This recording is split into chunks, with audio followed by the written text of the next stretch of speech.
Hello and welcome to the Curious Pigeon. So today we are going to be taking a look at some of the Alton Towers resort from Google Earth, so aerial shots, and also on Street View for a bit of a nosy really. I am on Google Earth and Google Street View more than I care to admit, just nosing around, and I thought it'd be fun to make a video out of it. Now I did pre-record the screen grabs and I had over an hour of footage, so this is just going to be hopefully about a 15-minute video to start with, and then I'll make some more similar length for the rest of the footage that I got.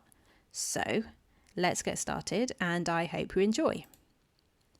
So as you can see on the screen here, we have got the resort in all its glory, and over here, obviously this is one of the, there we are, we have got some more of the sort of resorty area. You've got crazy car park full of cars, you have got the Enchanted Village and the water park and the hotels, but here we have one of the car parks, and it's the one next to Galactica. Now this is a car park that is rumoured for development.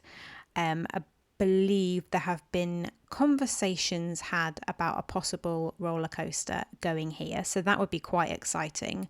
As you can see, it's not a massively used car park, but we'll see what happens there. So moving along and zooming out clearly, you can see quite a lot of the woodland and everything, and you've got some interesting track marks here, and whether they are just general back roads, I don't know whether it's necessarily a service road because it's not near the back of a ride. And here was something that I thought looked quite interesting, just randomly among the trees. Could be a fallen tree for all we know. I'm really interested just to know what some of these marks are. Like I say, it could just be tree trunks, who knows. And as you can see, there's more dirt track going through all of these trees here. I'm just interested to see if there's any old ride theming and things abandoned. I'd just love to know. It's probably just an old track going around the trees because it's a way of getting around and checking it probably. Also, I'm not the most technically minded with my language, so if you don't quite understand what I'm saying in terms of I'm just using really, really basic words, then it befits my technical knowledge. So here we are over part of the gardens now, and there's something I wanted to have a look at on Street View. Now this is the old gardener's cottage. Now on Street View you can see it boarded up, but you can see it's got beautiful gardens and flowers and a nice lawn in front of it. But these days there is actually some people that were a bit naughty and did urban exploring here, and it is on YouTube. And they went inside, and there's just general abandoned stuff there, and it's a bit mad really. But on the aerial footage here you can see that the garden that was out the front isn't maintained, and you can see there's actually a fence in front of it. So it's a bit mad really, because you've got it here all kind of boarded up, and I think that's probably because maybe people were getting a bit too nosy, / it was becoming a bit of a health and safety issue. But yes, I probably shouldn't promote it, but there is some urban exploring available, I believe, on YouTube of what the inside is like. But for some reason it looked very, very pretty, and then they made it look like this. So now we are in part of the park near Rita, and this is one of the sort of backstage areas here. So if we go on to Street View again, you can see this is an old parade float building. Now this is actually an area that, since the Street View footage was taken, has been developed into a scare maze location. So we've seen that development recently. Now we're hopping over somewhere else quite different. We are near the world of David Walliams here. And what I find really fascinating about Google Earth and any aerial shots is that you can see the size of the show buildings, and kind of the facades are nothing compared to all the actual stuff that goes on behind the scenes.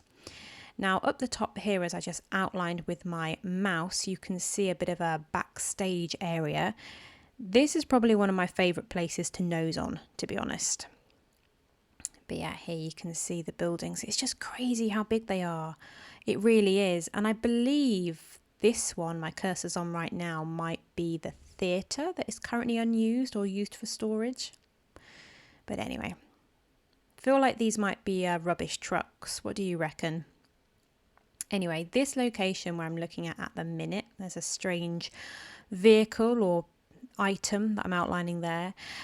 This is what was known as Coaster Corner, and on the far right of the screen you can see the flag tower. Now this is where years ago they had, I think, 3 or 4 different roller coasters, and this is where Project Horizon is earmarked to be, and I cannot wait to hear more information about it. As you can see, you've got probably like salt grit and different road surfaces.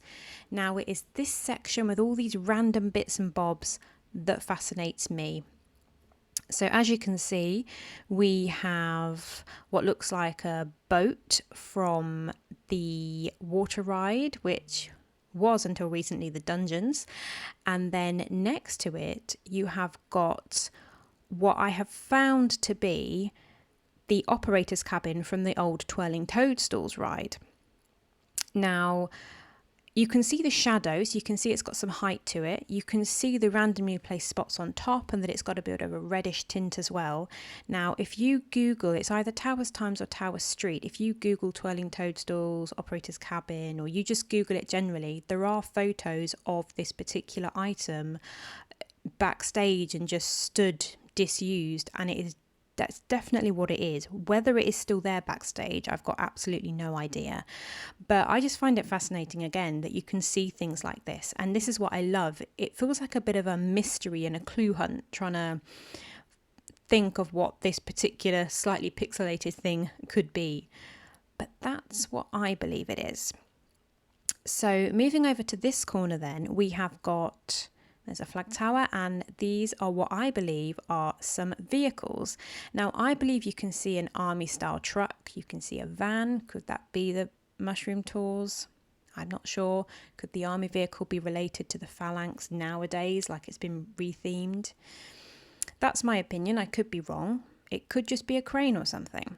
But here we have what I believe could be the hearse, which they bring out for Halloween. Again, I could be completely wrong. And if you think I am, please do mention in the comments what you think these things could be, because I'm all for learning. I don't care if you say I'm wrong or not. But that's what I think they might be. Just a little area where the theming vehicles are kept.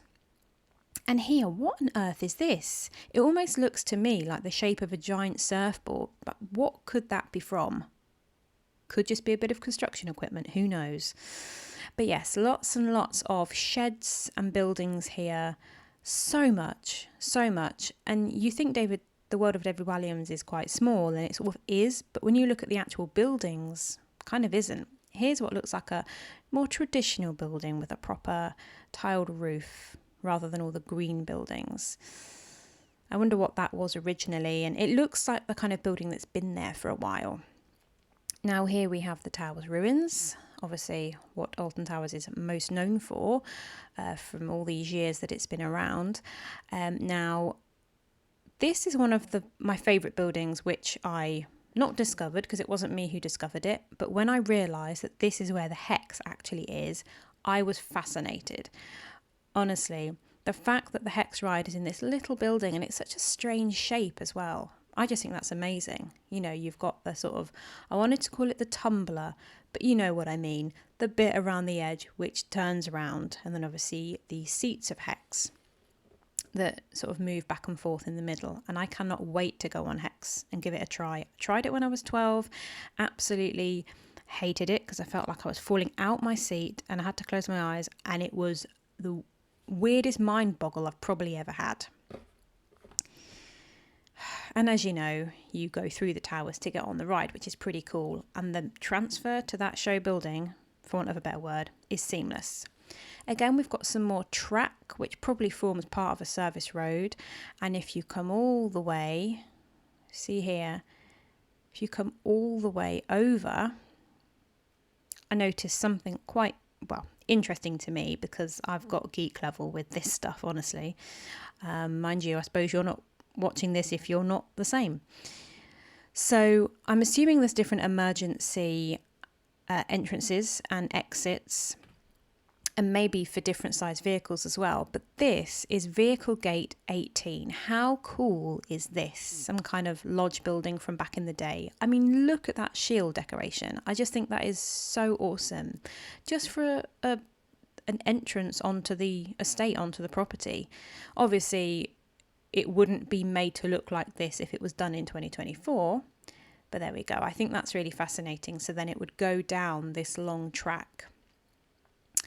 Now we are in a different part of the park. You can see a road here just with some normal cars parked. And we're going to have a look at another gate entrance, which would take you up to near the back of Smiler. So here we are. This, I believe, is gate 19.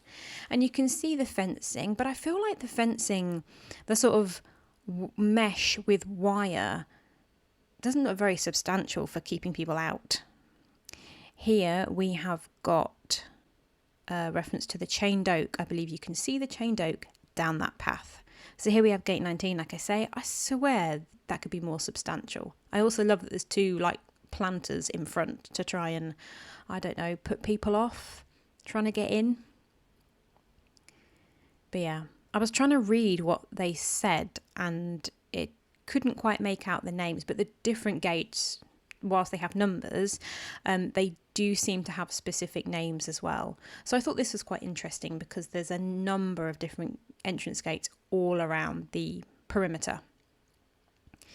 So I thought this building again was quite interesting. Looks like it's maybe been there a little while. So it's got lots of different parts to it. Maybe it's been added onto over time. I wondered if this was something to do with security or something like that.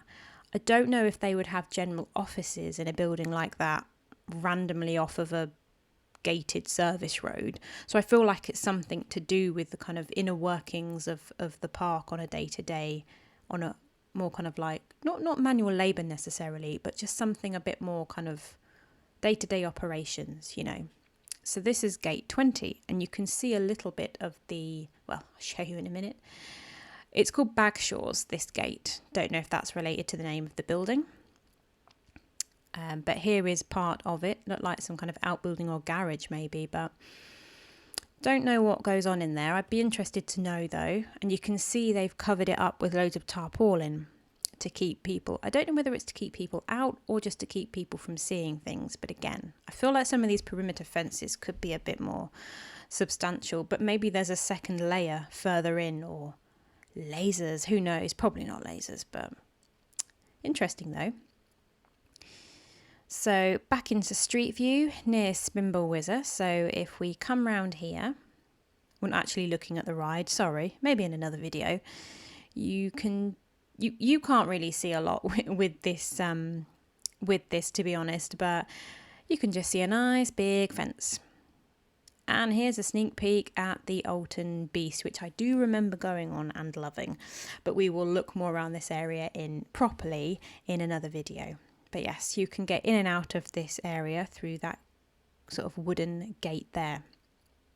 Now, moving along to the edge of CBeebies land, we have an interesting building here and another roadway entrance to look at.